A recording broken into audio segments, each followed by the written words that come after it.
Zaskia Sungkar mengungkapkan kesedihannya karena tak bisa bertemu ketiga anak Shireen Sungkar dan Teuku Wisnu. Zaskia dan Shireen memang sangat dekat, bahkan keduanya hampir setiap hari bertemu meski masing-masing telah memiliki keluarga. Namun sayang, kini Zaskia harus memendam rasa rindunya untuk bertemu keponakan-keponakan tercintanya itu.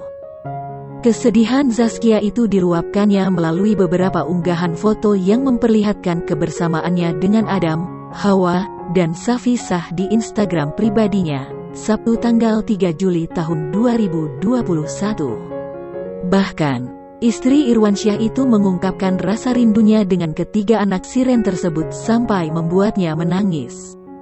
Dengan kondisi menangis, wanita yang akrab disapa Kia itu menjelaskan alasannya tak bisa bertemu dengan keluarga Shireen Sungkar. Baik ia dan Shireen memutuskan untuk tetap berada di rumah bersama anak-anaknya untuk menjaga kesehatan.